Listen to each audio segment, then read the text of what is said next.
جاءتهم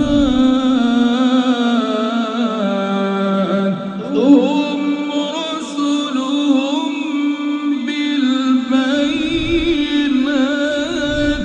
وبالزبر وبالكتاب المنير.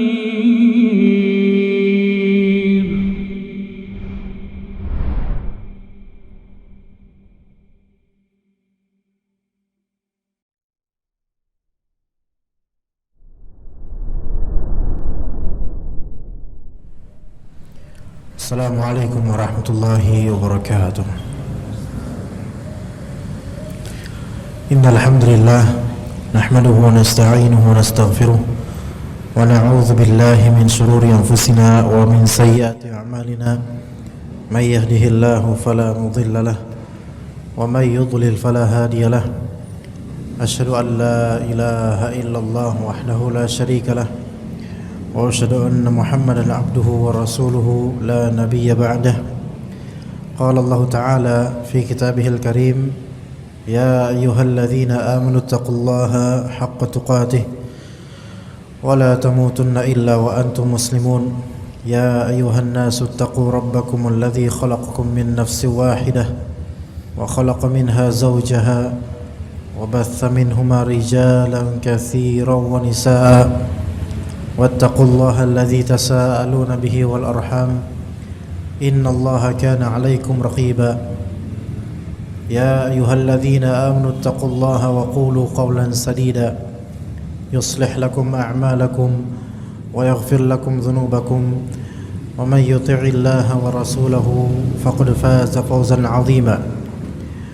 فإن أصدق الحديث كتاب الله وخير الهدي هدي محمد صلى الله عليه وسلم وشر الأمور محدثاتها وكل محدثة بدعة وكل بدعة ضلالة وكل ضلالة في النار. أما بعد, para ikhwah sekalian rahimani wa rahimakumullah, kita lanjutkan kajian kitab Mukhtasar Jami' al-Ulum wal Hikam, masih di hadis as-sadis, yaitu hadis ke-6 dari penjelasan terhadap hadis ke-6 dari Al-Arba'in An-Nawawiyah, yang pada kali ini penjelasan kita perihal masalah agama ini telah sempurna. Namun sebelumnya kita ulang kembali sedikit, dan ada permasalahan yang tersisa dari pertemuan lampau. Jadi ada masalah yang namanya syubhat, sesuatu yang samar, tidak jelas hukumnya bagi sebagian atau bagi kebanyakan orang atau bagi sebagian orang. Di antaranya seperti memakan sesuatu yang diperselisihkan tentang kehalalan atau keharamannya, baik secara tersendiri seperti kuda, baghal, yaitu peranakan kawin silang antara kuda dengan keledai, dan juga dhab. Tetapi yang sahih wallahu alam, kuda itu halal. Baghal, yaitu peranakan silang antara kuda dengan keledai, haram. Keledai haram. Dhab halal. Dhab itu binatang yang ada di padang pasir seperti biawak, tapi bukan biawak. Ya. Adapun biawaknya, versi kita biawak, yang orang Betawi biasa menyebut binyawak, maka itu haram. Kemudian juga seperti minum apa yang diperselisihkan keharamannya, seperti minuman yang dapat memabukkan. Minuman yang dapat memabukkan bila diminum dalam jumlah banyak. Ini diperselisihkan. Apa contohnya jemaah? makanan atau minuman yang kalau banyak memakannya atau minumnya maka bisa mabuk. Tapi itu tidak dikenal sebagai khamr. Fadal. Minuman atau makanan yang kalau dimakan atau diminum dengan banyak kuantitinya maka bisa mabuk. Tapi itu aslinya tidak dikenal sebagai khamr. Taib, fadal, apa? Silakan. Tape, ragi. Taib. Itu diperselisihkan apakah itu halal atau haram. Ya. Karena kalau makan banyak maka itu bisa memabukkan seseorang mungkin, atau mengandung alkohol atau bagaimana.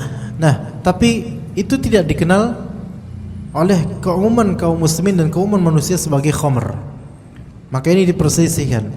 Jika tidak mengetahui hukumnya dan bimbang, maka sebaiknya ditinggalkan. Karena ini baginya syubhat. Tapi wallahu alam, ana lebih condong ke pendapat yang membolehkan. Durian, bisa saja orang mabuk gara-gara kebanyakan makan durian. Baik, apa hukum asalnya? Halal. Ketika bingung di pikirannya ini kira-kira halal atau haram, ya bingung dia.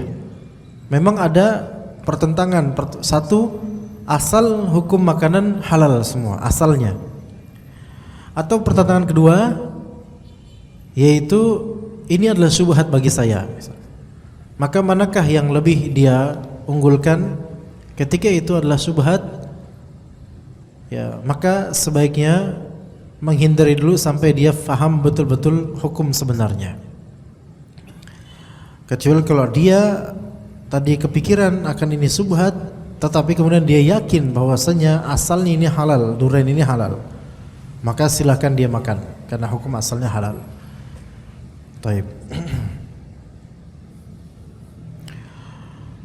Dan juga seperti mengenakan sesuatu yang diperselisihkan kebolehannya, seperti pakaian dari kulit binatang buas. Ini khilaf di antara ulama. Apakah pakaian dari kulit binatang buas itu masih tergolong najis atau dia suci? Khilaf di antara ulama. Ya, khilaf di antara ulama. Namun jika itu terjadi pada anda, maka yang sahih bagi anda adalah bahwasanya kulit binatang yang tidak dimakan dagingnya itu najis selamanya. Kulit binatang yang tidak dimakan dagingnya, maksudnya tidak halal dimakan dagingnya, maka najis selamanya. Maka kulit ular asli itu najis, walaupun sudah disamak dan diperbaiki, diperbagus, tetap najis. Begitu pula kulit beruang, kulit kucing, kulit macan dan seterusnya. Kalau itu asli, maka itu najis, wallahu alam. Adapun kulit-kulit binatang yang bisa dimakan dagingnya, halal dimakan dagingnya, maka itu tidak najis. Kalau binatang itu hasil sembelihan syar'i, maka kulitnya tidak najis. Kalau misalnya binatang tersebut halal dimakan daging aslinya, tapi dia matinya bukan karena penyembelihan syar'i, karena kesetrum, berantem atau misalnya mati, tenggelam, maka binatang ini jadi bangkai dan najis kecuali kulitnya setelah disamak. Maka kulit kambing, yang kambing tersebut mati bukan karena penyembelihan syar'i, entah mati mungkin kesetrum, kecebur atau semisalnya, maka najis dagingnya dan najis seluruhnya karena bangkai, kecuali kulitnya jika telah dibersihkan dan disamak, maka itu tidak najis lagi, ya. Begitu.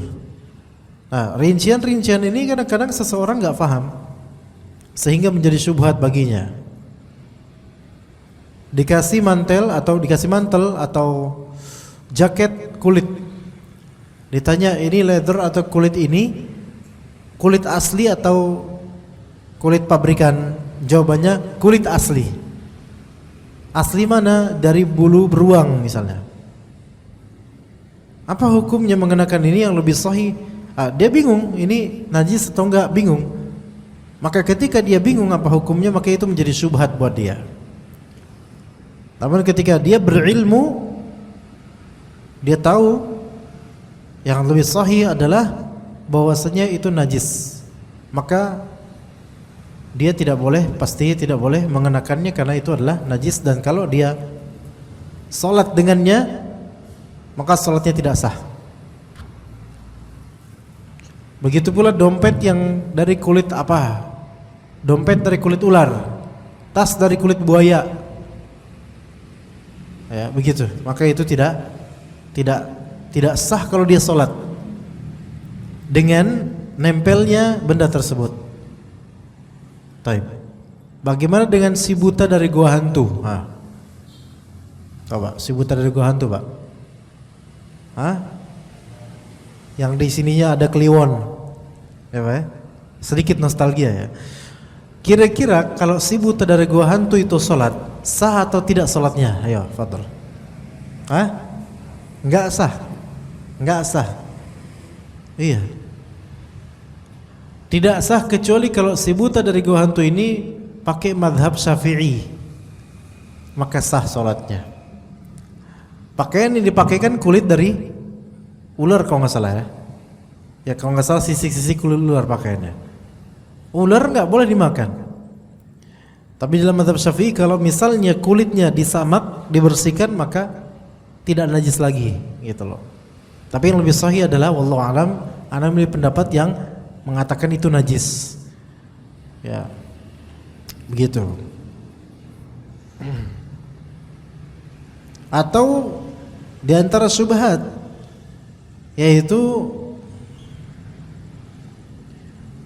harta dari hasil usaha yang diperselisihkan haram atau halalnya, seperti masalah-masalah jual beli al-'inah dan at-tawarruq. Dalam footnote disebutkan jual beli al-'inah itu seperti ini, berbentuknya seperti ini. Seseorang yang terdesak oleh keadaan membeli sesuatu secara kredit dengan harga lebih tinggi dari harga yang sesungguhnya sampai batas waktu tertentu. Kemudian dia menjualnya kembali ke pemilik asalnya, pemiliknya semula secara tunai dengan harga lebih rendah daripada harga dia membelinya. Saya ulangi. Jual beli al-'inah ini sebenarnya haram. Nabi SAW menyebutkannya. Tabaya'tum bil-'inah. Nanti suatu saat kalian akan berjual beli dengan skema al-'inah. Walaupun kemudian yang menjadi perselisihan adalah ini jelas jual beli 'inah itu haram. Jual beli dengan skema 'inah itu haram. Tetapi yang menjadi perselisihan adalah bukan haram atau tidaknya jual beli 'inah, tetapi gambaran jual beli 'inah itu seperti apa. Itu yang menjadi masalah khilafiyah. Ya. Dan yang lebih tepat jual beli 'inah adalah seperti ini. Seseorang dia pengen dapat duit, terdesak oleh keadaan, jadi dia kemudian membeli sesuatu secara non tunai atau kredit, beli tapi ngutang dengan harga lebih tinggi daripada harga yang sebenarnya barang tersebut sampai batas waktu tertentu nanti. Jadi dia ngutang, dia butuh uang tapi dia ngutang. Bayangin, dia butuh uang tapi dia ngutang, beli barang tapi ngutang.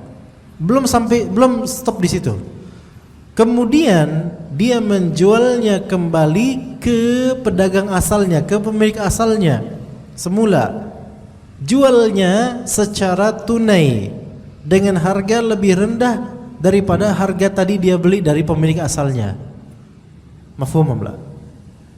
Gimana? Faham enggak ikhwan? Ana kasih contoh antum wahai ikhwan, bapak-bapak.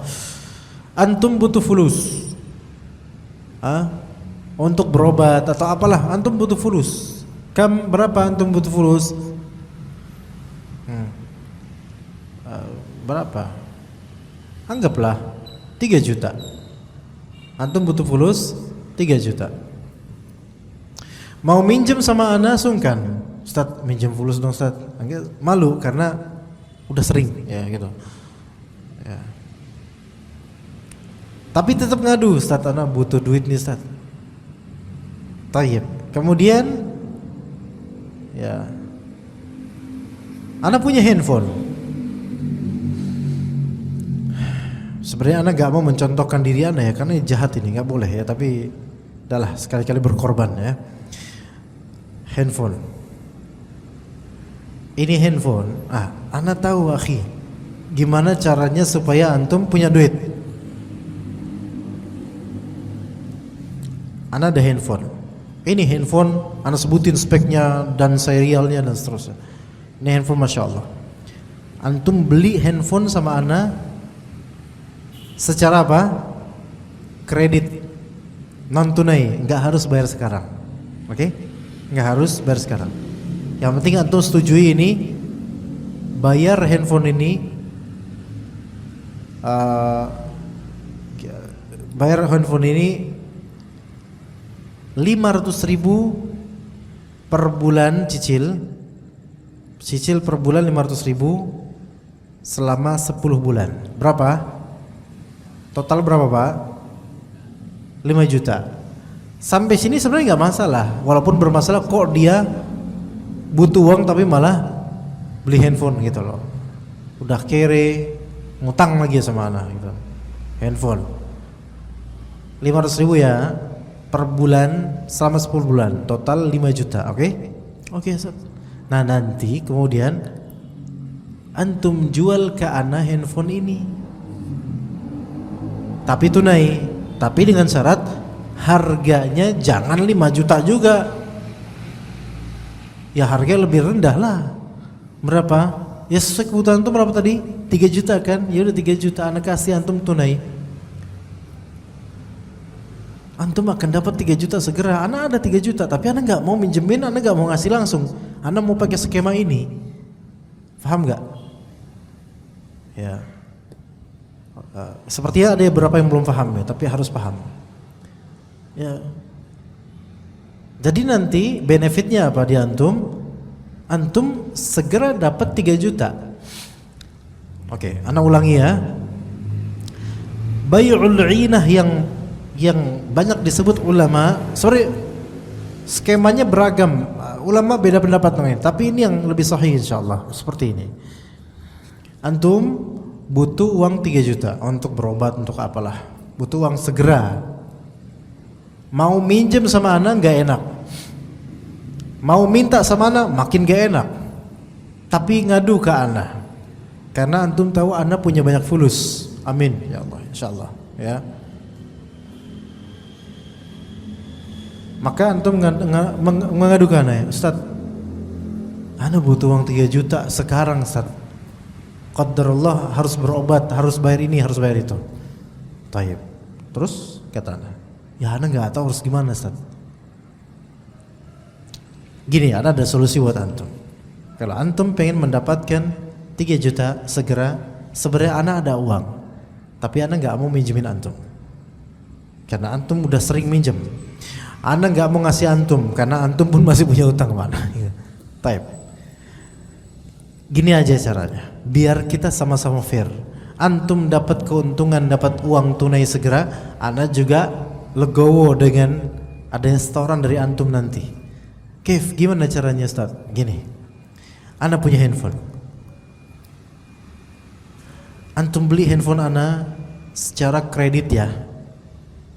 Tapi nanti setelah selesai akad itu, entah sekarang langsung atau besok, terserah maunya kapan antum, sebutuhnya antum kepada uang 3 juta, antum jual handphone itu ke ana dengan harga 3 juta. Oh siap Ustaz. Tapi antum cash ya, ana akan bayar antum cash. Segera cash. Transfer bisa, cash bisa. Gimana? Ada duit, segepok ada duit. Tapi dengan syarat yang tadi. Yuk, kita mulai dari sekarang ya akadnya. Oke Ustaz. Nah ini Ustaz yang ngajarin gak bener nih. Ini ana jual ke antum seharga berapa tadi? 500.000 cicilan per bulan. Antum harus bayar 500.000 selama 10 bulan. Berarti berapa totalnya? 5 juta. Oke, 5 juta. Deal nggak nih? Deal, Ustaz, setuju. Ya. Oke ya. Antum boleh bayar, boleh mulai bulan ini boleh, mulai bulan depan boleh. Fadol. Yang penting 10 kali. 10 bulan ya berarti. Total 5 juta. Fadol, antum mau langsung misalnya sebulan mau 1 juta kayak atau bertafadol. Yang penting totalnya ini HP ana jual ke antum berapa tadi? 5 juta. Oke. Berarti dia punya hutang kan mana 5 juta kan? Taib. Berarti antum punya hutang sama ana 5 juta kan? Oke. HP ini ikhlas milik antum. Dan antum kan butuh duit gitu loh. 3 juta. Jual ke ana. Oh ya Ustaz, jual Ustaz. Baik jualnya segera atau besok, terserah.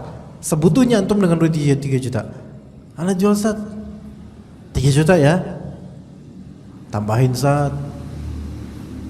Antum nih, udah tadi kan kita udah deal. Oke lah, berapa maunya antum? 4 juta Ustaz. Oke lah, 4 juta. Tunai ya Ustaz ya? Iya tunai, ana ada duit 4 juta. Langsung kelepek-kelepek kan dong. 4 juta cash. Mana sini HP ana? HP sekarang milik siapa? Milik ana. Antum kemudian punya 4 juta nggak tunai?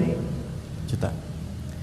Orang yang kepepet nggak berpikir panjang, merasa alhamdulillah dapat 4 juta. Sejatinya antum itu sedang minjem duit sama ana 4 juta dan harus dibayar berapa? 5 juta. Paham nggak?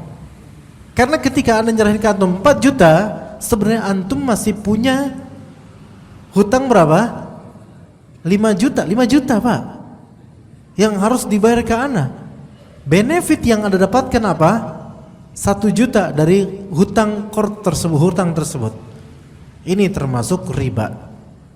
Dan ini termasuk bai'ul 'inah. Ini hakikatnya riba, Cuman dipoles-poles dengan jual beli. Ya. Kalau nemuin skema kayak gini, ya, nemuin skema seperti ini, ketahui ini jual beli 'inah yang Rasulullah SAW khabarkan akan keharamannya dan keburukannya dan sumber malapetakaannya. Begitu. Tapi kan banyak orang yang nggak ngerti kalau ini jual beli yang terlarang dan nggak ngerti kalau skema ini sebenarnya tujuannya riba gitu loh. Ya, maka tinggalkan. Apalagi kalau sudah tahu ini haram. Baik, kemudian dikatakan di sini agama ini sempurna dan telah mencakup segala sesuatu yang dibutuhkan oleh umat ini. Jadi ringkasnya bahwasanya Allah Ta'ala telah menurunkan kitab suci kepada Nabi Rasulullah sallallahu alaihi wasallam. Yang di dalam kitab suci itu Allah menjelaskan segala apa yang dibutuhkan oleh umat ini dari halal dan haram. Sebagaimana Allah Ta'ala berfirman, "Wa nazzalna 'alaikal kitaba tibyanan likulli syai'." Dan kami turunkan kitab Al-Quran kepada engkau untuk menjelaskan segala sesuatu. Mujahid dan lainnya berkata, ya ini Al-Quran sebagai penjelasan bagi segala sesuatu yang diperintahkan dan dilarang bagi mereka. Berarti segala hukum itu sebenarnya sudah fix ada dalam Islam. Cuma enggak semua hukum diketahui oleh semua manusia.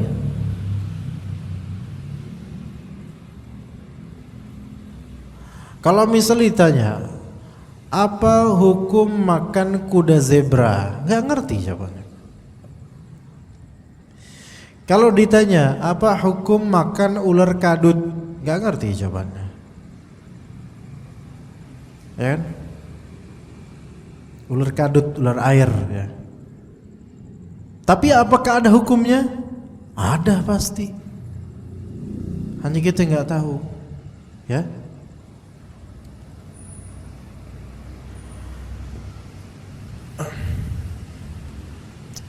Hukum lainnya misalnya, apa hukum memasang kaligrafi di masjid misalnya? Itu ada hukumnya, cuman kebanyakan nggak ngerti hukumnya apa. Iya. Apa hukum sujud di atas karpet bukan di atas tanah? Ini juga ada hukumnya, boleh. Ya. Apa hukum pakai baju batik? Apa hukumnya, Pak? Ayo, siapa yang bisa bilang haram? Kalau bilang haram, anak pulang. Ayo.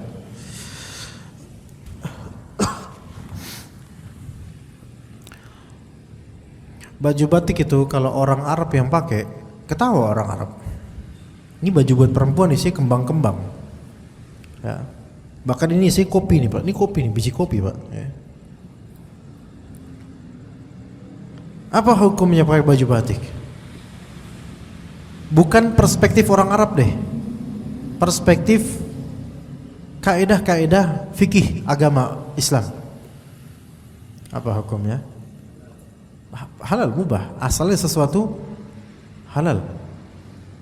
Selama tidak ada pelanggaran syar'i di situ.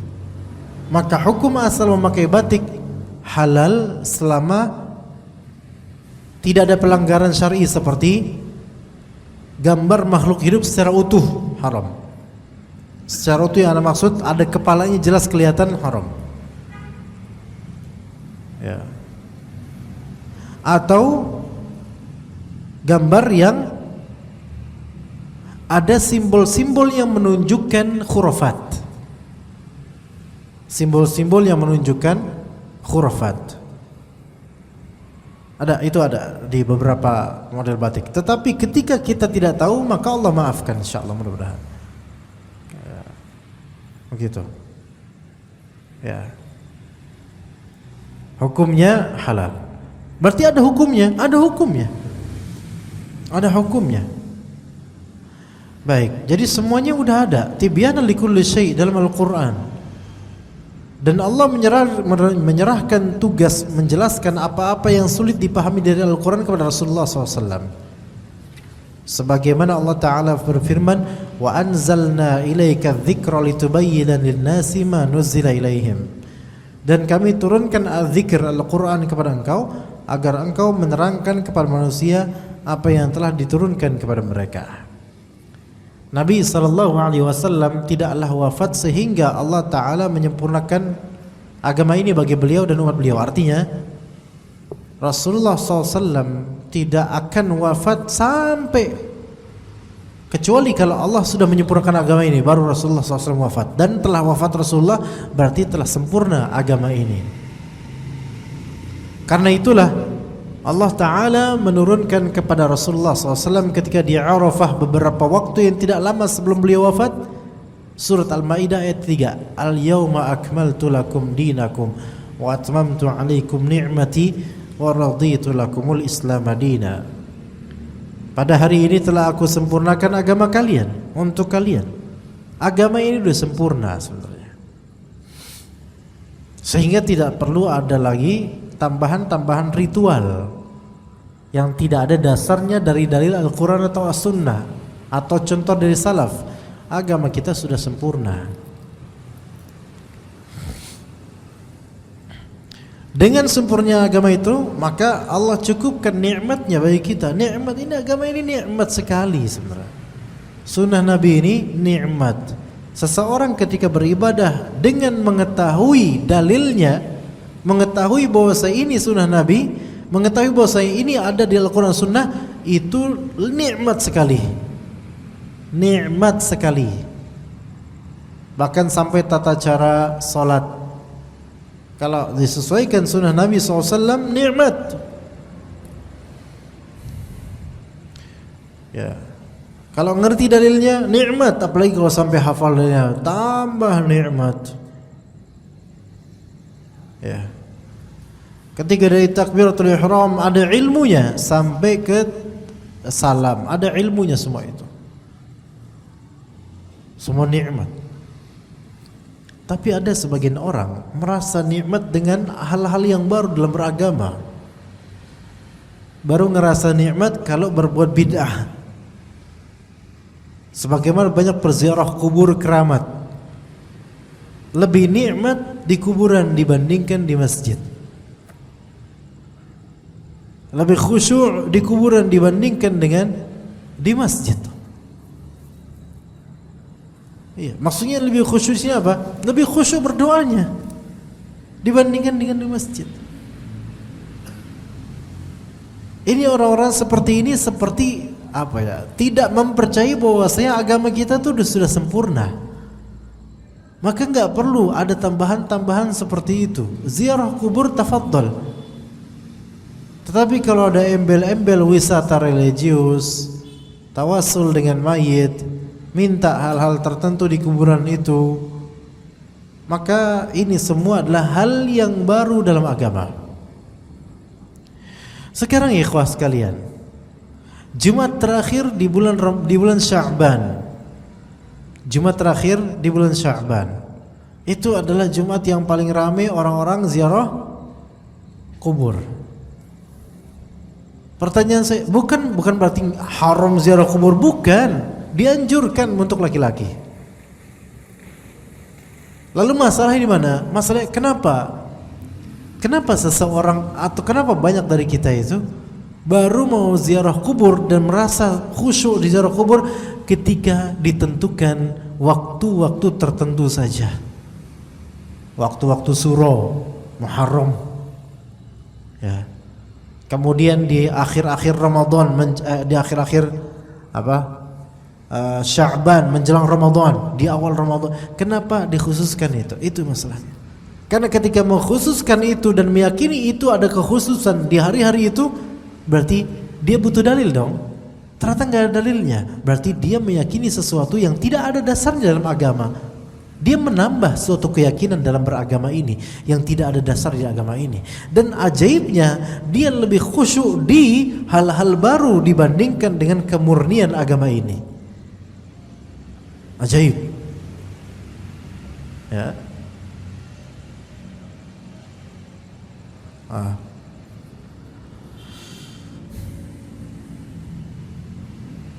Lihat beberapa dari petinggi atau pemuka agama di kampung-kampung, ketika ada yang mati, mereka bergembira hatinya. Ketika ada yang mati, mereka gembira hatinya. Kenapa? Bentar lagi bakal ada yang ngundang mereka untuk memimpin acara. Apa di balik itu? Ada amplop nasi berkat dan dapat rokok gratis.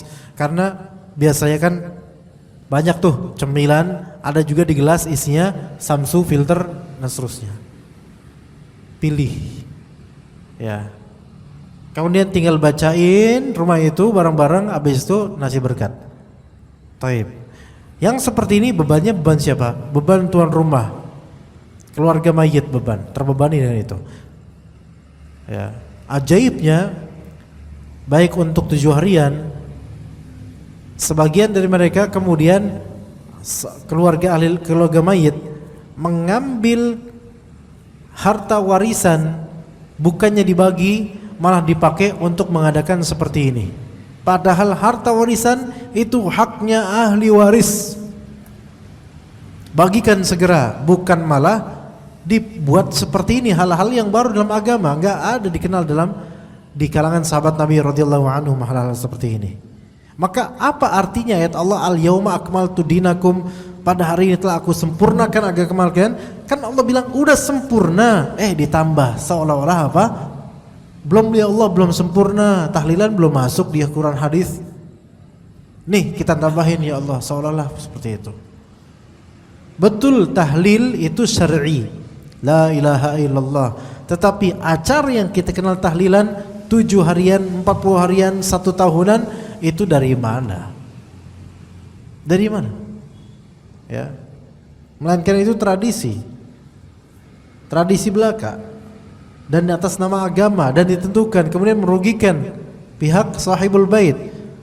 Bahkan ini bertentangan semua dengan semestinya gitu. Orang sahibul bait atau keluarga mayit itu harusnya disantuni, bukan menyantuni.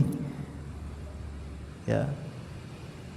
Syaf lihat berarti di sini orang-orang yang berbuat bid'ah dan syirik dan lain-lainnya dari keburukan dalam beragamanya, maka berarti mereka itu belum disempurnakan nikmat dari Allah untuk mereka.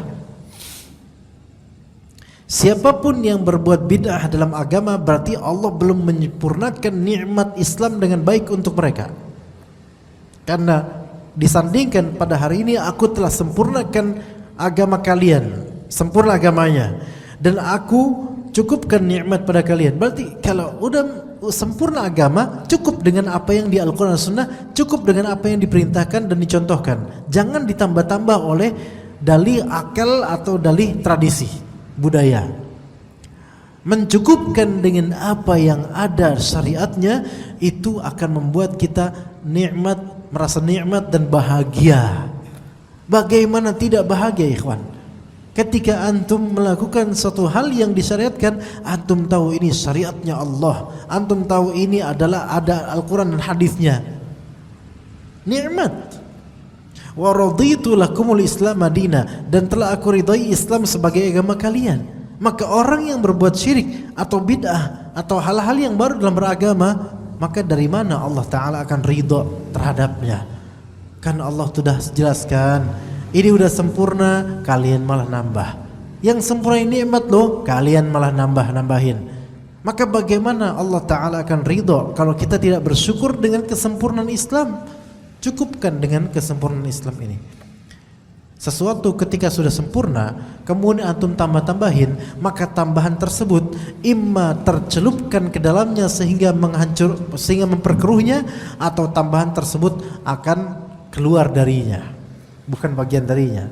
Ketika antum ada gelas, plek, penuh sempurna, khalas. Imma antum tambahkan sesuatu yang bid'ah, seperti sasetan dari bubuk tertentu, sehingga terwarnai ini kan antum. Atau antum tambahan dengan benda yang konkret, tambahkan, dia tidak akan masuk ke dalamnya. Kalaupun masuk ke dalamnya tidak ngambang, melainkan masuk mungkin besi atau apa, maka besi tersebut akan mempengaruhi air ini, dan akan ada sebagian dari airnya yang apa? Luber keluar, ya enggak? Besi berani agak berat, antum masukin ke gelas yang penuh. Plek, udah sempurna ini, gelas sudah sempurna, airnya udah sempurna, tinggal antum minum aja. Antum tahin besi berani, plek, masuk. Ada enggak yang muncrat keluar? Ada. Begitulah bid'ah dan sunnah. Makanya dikatakan oleh para ulama, barang siapa yang ketika suatu bid'ah dilakukan di suatu daerah, maka akan ada satu sunnah yang hilang darinya. Ketika ada tambahan konkret masuk ke dalam ini, maka akan ada air asli darinya yang akan luber. Dan itulah yang terjadi, ikhwah sekalian. Ya. Dan Nabi SAW bersabda, taraktukum ala bayda'a naqiyatin lailuha kanahariha la yazighu anha illa halik. Aku tinggalkan kalian di atas agama yang baydha' naqiyah, putih bersih, di mana malamnya bagaikan siangnya. Artinya di kegelapan apapun, kalau kita berpijak di atas agama Allah Azza wa Jalla dengan baik, maka serasa seperti siang. Serasa seperti siang. Ibaratnya kalau orang menghadapi kesulitan dan mara bahaya apapun, ketika dia tawakal sepenuhnya kepada Allah Ta'ala sambil ikhtiar, maka serasa musibah itu ringan, karena dia punya prinsip tawakal, dan itu bagian dari agama Allah.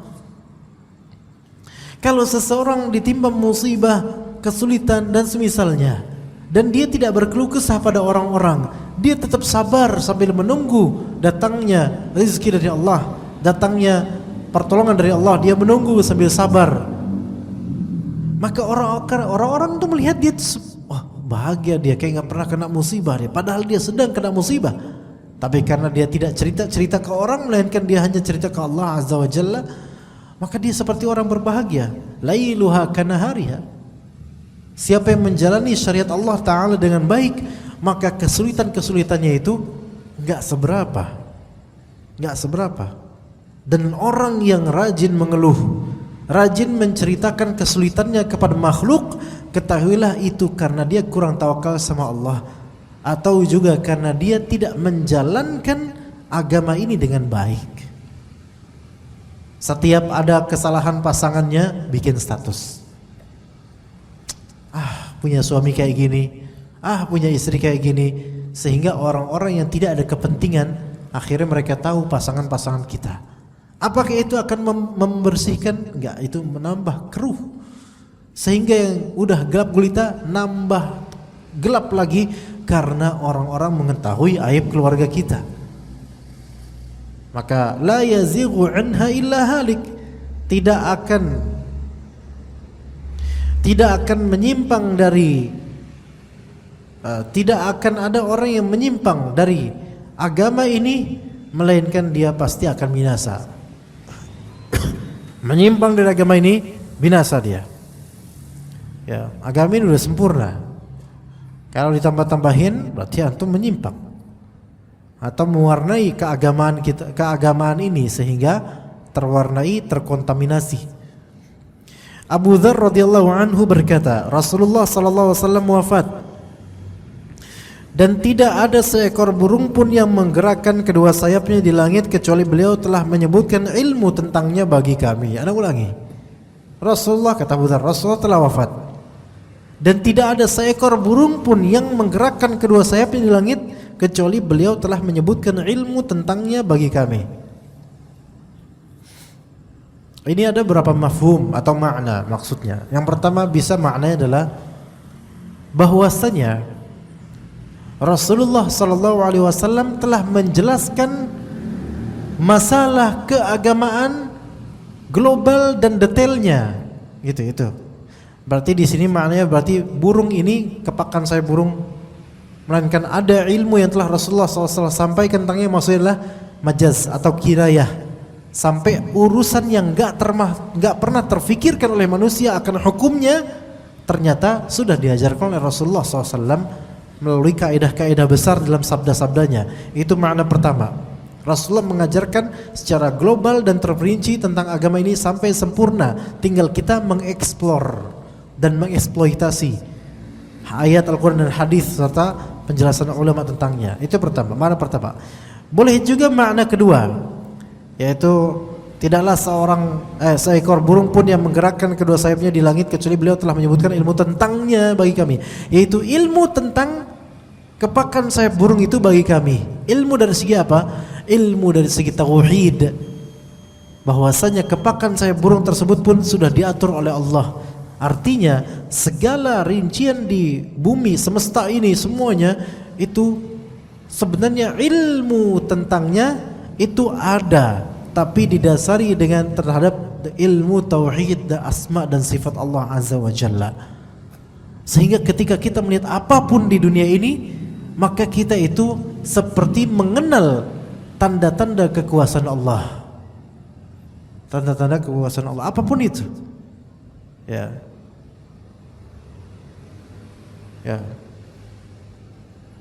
Azan ya. Satu paragraf lagi. Secara umum Allah dan Rasulnya tidaklah meninggalkan suatu hal yang halal kecuali telah dijelaskan, dan tidak pula suatu yang haram kecuali telah dijelaskan pula. Akan tetapi memang ada sebagian darinya yang lebih jelas dibandingkan yang lain. Tapi untuk kajian ini kita cukup sampai sini. Insyaallah kita lanjut pada pekan depan biidznillah taala. Wa sallallahu ala nabiyyina Muhammad wa ala alihi wa sahbihi ajma'in. Subhanakallahumma bihamdika wa asyhadu an la ilaha illa anta astaghfiruka wa atubu ilaik. Assalamualaikum warahmatullahi wabarakatuh.